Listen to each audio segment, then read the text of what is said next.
¿Qué pasa, Petrolheads? Hoy hablaremos de la relación de compresión de tu motor. Primero, explicaremos la teoría detrás de la relación de compresión, así que veremos qué es la relación de compresión y cómo influye en el rendimiento y la eficiencia de tu motor. Después de esto, nos sumergiremos en el lado práctico de las cosas y veremos cómo calcular y modificar las relaciones de compresión. Y finalmente, hablaremos sobre cómo elegir la relación de compresión óptima para su aplicación. Entonces, empecemos.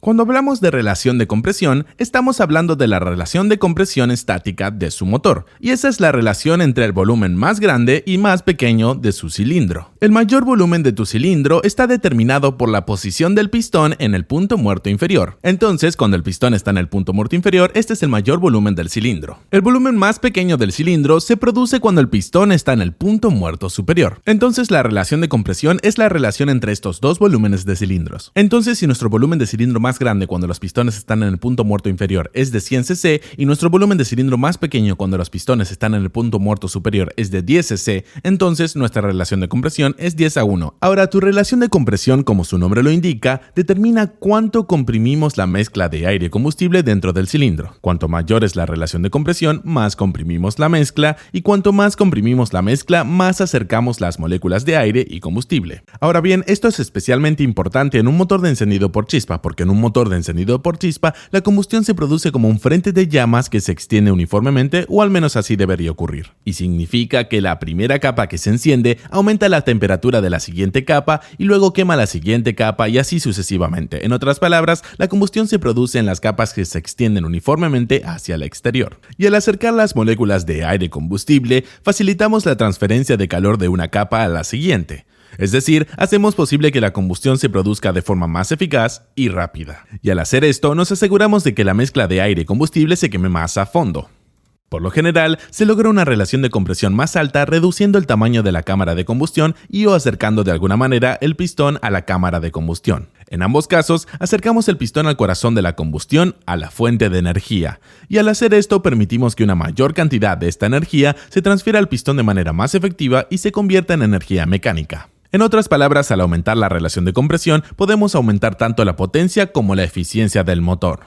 Entonces, si las relaciones de compresión más altas son mejores, todos deberíamos utilizar relaciones de compresión exorbitadamente altas, ¿verdad? Bueno, por supuesto que no. Como ocurre con todo, existe un límite razonable para la relación de compresión y en realidad no puedes tener todo lo bueno. Ahora, una relación de compresión más alta contribuye a una combustión más completa de la mezcla de aire y combustible, pero a consecuencia de esto han aumentado las temperaturas de combustión. Cuanto más comprimimos la mezcla aire-combustible, mejor arderá, y si arde mejor, más caliente estará. La ventaja de esto es, por supuesto, un mayor potencial de potencia. Pero la desventaja es que las altas temperaturas de combustión aumentan las emisiones de óxido de nitrógeno. Esta es una de las razones por la que los motores diésel más modernos, por ejemplo los de la norma Euro 6, tienen en promedio relaciones de compresión más bajas que sus predecesores. Pero el mayor factor limitante cuando se trata de relaciones de compresión en motores de encendido por chispa se llama detonación. Ahora, cuando comprimimos gases, acercamos sus moléculas, por lo que rebotan más entre sí, lo que aumenta su fricción, lo que aumenta la temperatura del gas. Ahora bien, el aire por supuesto también es un gas, así que si lo comprimimos se calienta. Y de hecho, si comprimimos demasiado el aire dentro del cilindro, podemos calentarlo tanto que puede encender la gasolina dentro del cilindro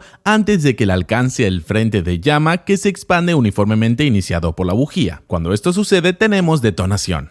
En general, la detonación tiene la capacidad de romper un motor bastante rápido y siempre hay que evitarlo. Por supuesto, una relación de compresión más alta aumenta las posibilidades de detonación. Esto es especialmente cierto en los motores de inducción forzada, que envían aire ya comprimido al cilindro. Inevitablemente se agrega calor al sistema, lo que significa que los motores de inducción forzada están aún más limitados en cuanto a la relación de compresión que pueden usar. Bien, esa es la teoría básica. Ahora pasemos al lado práctico de las cosas. ¿Qué determina realmente tu relación de compresión? Bueno, en realidad son 7 cosas.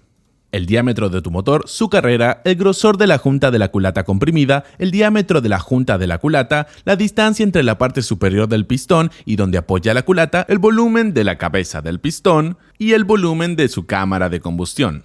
Bien, entonces eso lo determina, pero ¿cómo se calcula? Bueno, por supuesto hay una fórmula y podemos hacerlo manualmente, pero Internet nos permite ser perezosos y simplemente vamos a conectar todo a una calculadora de relación de compresión online disponible y de uso gratuito como esta.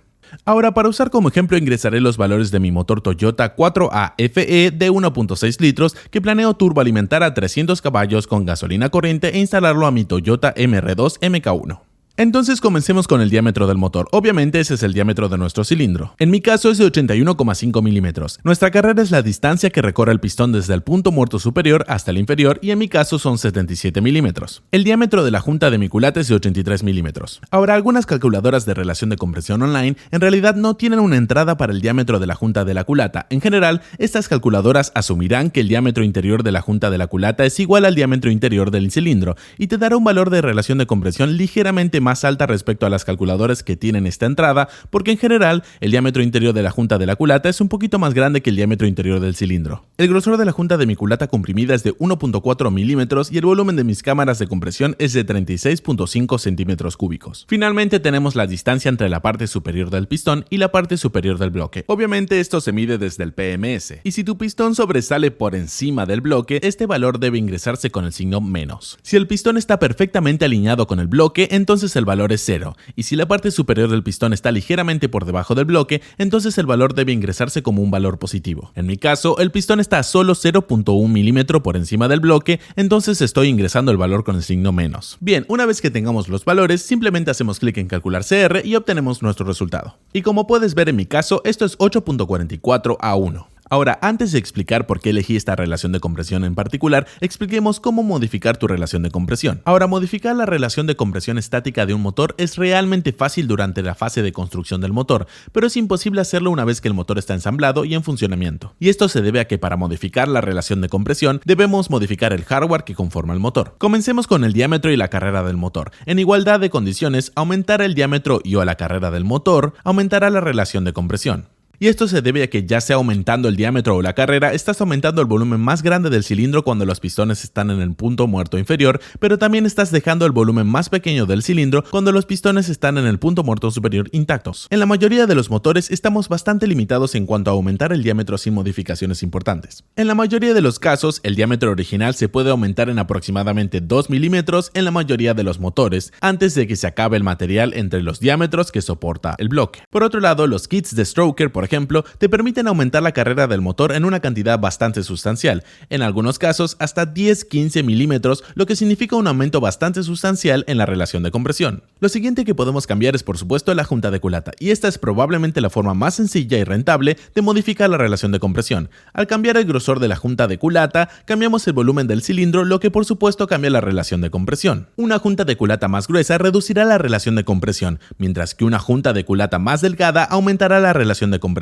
Pero ten cuidado, una junta de culata más delgada es menos capaz de absorber cualquier tipo de imperfección en la plataforma del bloque o en la superficie de la culata, por lo que debes asegurarte de que todo esté mecanizado perfectamente plano para que selle bien con una junta de culata muy delgada. Dado que estamos hablando de mecanizado, esa también es una forma excelente y económica de modificar la relación de compresión. Sin embargo, el mecanizado solo puede eliminar material, lo que significa que solo puede aumentar, no disminuir la relación de compresión. Al mecanizar o eliminar material de la plataforma del bloque o de la superficie de la culata, disminuiremos el volumen del cilindro y aumentaremos la relación de compresión. La única forma de modificar el volumen de la cámara de combustión es quitar material del interior de la cámara de combustión, lo que aumentará el tamaño de la cámara de combustión y reducirá la relación de compresión. Lo último que puedes hacer es modificar la parte superior del pistón. Ahora bien, en la mayoría de los casos esto significa reemplazar los pistones, por lo que no será tan económico como el mecanizado o el cambio de la junta de la culata, pero seguirá siendo más barato que un kit de Stroker, por ejemplo. Si comenzamos con un pistón de parte superior plana, reemplazarlo con un pistón cóncavo aumentará el volumen del cilindro y reducirá la relación de compresión. Al reemplazar un pistón de parte superior plana por un pistón convexo, se reducirá el volumen del cilindro y se aumentará la relación de compresión. Así que aquí hay un pequeño resumen, y como puedes ver, la regla general es esta: cualquier cosa que aumente el volumen del cilindro reduce la relación de compresión, mientras que cualquier cosa que reduzca el volumen del cilindro aumenta la relación de compresión. Ahora que sabemos qué es, cómo calcularlo y cómo modificarlo, analicemos la elección de la relación de compresión óptima para tu aplicación. Ahora, hacer esto depende de 3 factores. Primero, cómo y con qué estás trabajando, qué quieres conseguir y cuánta hambre tienes. Primero discutamos el cómo estás construyendo tu motor, y esto se refiere principalmente al grado de precisión que has incorporado en tu construcción. En otras palabras, ¿estás haciendo una construcción de nivel entusiasta con mucho bricolaje o tienes un taller profesional con un historial comprobado en la fabricación de motores ganadores en deportes de motor que lo haga todo por ti? En general, aumentar la relación de compresión reduce el margen de error y exige una mayor precisión. Por ejemplo, en mi caso he eliminado material de mis cámaras de combustión y he aumentado su volumen de 32 a 36.5 centímetros cúbicos. Ahora, aunque todo esto lo he hecho manualmente, he verificado el volumen y lo he medido después, y he hecho todo lo posible para garantizar que todas las cámaras tengan el mismo volumen. Y aunque estoy seguro de que logré un grado de precisión bastante razonable, nada de esto se compara, por ejemplo, con la precisión de una máquina CNC o con el grado de precisión que los dispositivos profesionales de medición de volumen pueden lograr. Entonces, esto significa que en mi caso es una buena idea dejar un margen de error un poco mayor. Con qué estás trabajando se refiere a tu hardware y, lo que es más importante, tu software. Nuevamente tomemos mi construcción como ejemplo. Tengo un motor de 1.6 litros con compresión de 8.44 a 1 y estoy tratando de alcanzar alrededor de 300 caballos de fuerza. Para poner esto en perspectiva, los muy populares motores RB26 y 2JZ tienen casi la misma relación de compresión y, de manera realista, la misma potencia de salida. Sin embargo, tienen notablemente más cilindrada que mi motor. Es decir, intento conseguir la misma potencia con la misma relación de compresión con casi la mitad de cilindrada, lo que significa que tendré mucho más soplado del turbo que estos motores. Para poder hacer esto utilizaré una ESU independiente, una ESU AM Serie 5 Infinity, que tiene monitorización de detonaciones integrada y múltiples estrategias de protección del motor. Ahora, es dramáticamente más capaz y mucho más rápido que las ESU originales, de las que provienen el 2JZ y el RB26, lo que me permite triplicar mi potencia de salida con un grado bastante tranquilizador de seguridad y confiabilidad. En general, cuanto más potente sea tu hardware y más capaz sea tu software, cuanto mejor sea tu control de detonación, más rápida sea tu ESU y más opciones de protección del motor tengas, mayor será la relación de compresión que puedas ejecutar. Lo que quieres lograr son, por supuesto, los objetivos de tu construcción. Por ejemplo, digamos que la potencia máxima es tu máxima prioridad absoluta en un motor con turbo. En ese caso, quieres ejecutar la relación de compresión más baja que puedas ejecutar con sensatez, y esto se debe a que el soplado genera más potencia que la compresión. Como regla general, un punto completo de aumento en la relación de compresión dará como resultado un aumento del 4% de la potencia. En contraste con esto, un PSI de aumento en el soplado o boost aumenta la potencia sobre un 7%. Entonces, si tomamos un motor de 100 caballos y aumentamos la compresión de 9 a 1 a 10 a 1, lo cual es un aumento bastante sustancial en la relación de compresión, podemos esperar una salida de caballos de 104 caballos. Por otro lado, si agregamos 14 PSI sobre un bar de soplado a ese mismo motor, sin modificar la relación de compresión, podemos esperar que la nueva potencia de salida aumente en un 98%. Entonces, con un bar de presión prácticamente puedes duplicar la potencia de salida del motor. Sin embargo, todos los motores de compresión alta y mucho soplado tienden a no responder o son letárgicos fuera del soplado, y luego, cuando el turbo actúa, entra violentamente. Por lo tanto, conducir estos motores por la calle o en las curvas puede ser un poco desafiante o incluso completamente molesto. Entonces, si los caballos de fuerza no son su principal prioridad, sino la capacidad de respuesta del motor, la versatilidad y el factor de diversión en la calle y en las curvas, entonces yo diría que deberías apuntar a un soplado del turbo más bajo y una compresión más alta. Ahora, si quieres un buen soplado y una alta compresión, entonces debes asegurarte de que la precisión de tu construcción, así como de tu hardware y software, sea absolutamente de primera categoría, lo cual a veces simplemente no es posible o práctico para un nivel entusiasta. En mi caso, trato de llegar a un término medio. Quiero que este motor tenga una potencia bastante grande, pero tampoco quiero que sea absolutamente horrible en la calle. Por ejemplo, si aspirara a 500 caballos con el mismo motor de 1.6 litros, probablemente habría optado por una relación de compresión de 7 a 1. Por otro lado, si estuviera buscando alrededor de 200 caballos de fuerza con un turbo más pequeño, habría optado por, digamos, una relación de compresión de 9.5 a 1 a quizás 9.8 a 1. Si tuviera un motor de 2 litros con el mismo nivel de potencia objetivo de 300 caballos de fuerza, volvería a ejecutar una compresión más alta, digamos alrededor de 9.2 a 1 a 9.5 a 1, porque al tener más cilindrada no tengo que ejecutar tanto soplado del turbo para lograr la misma potencia de salida. Si mi estructura fuera de aspiración natural, entonces utilizaría la relación de compresión más alta posible que pueda ejecutar con seguridad, con la precisión de construcción, el control de detonación y el combustible que usara. Y esto se debe a que con una aspiración natural, una relación de compresión más alta no tiene el potencial inconveniente que tiene la inducción forzada. En general, con aspiración natural, cuanto más alto puedas correr, mejor. Entonces, en mi caso, probablemente estaría apuntando alrededor de 12.5 a 1 si tuviera aspiración natural. El factor final es tu hambre de poder. Si eres un adicto a la potencia, estás obsesionado con el rendimiento en línea recta, te aburres rápidamente de un nivel de potencia y siempre tienes la necesidad de aumentar el soplado del turbo, entonces es una buena idea probar el motor contra ti mismo en el futuro, dejando un poco más de espacio para el soplado ejecutando una relación de compresión más baja. ¿Alguna preocupación especial? Bueno, tengo una, y esa es mi aplicación de motor central. Y esto no es un hiperauto moderno con motor central y tomas de aire gigantes a los lados,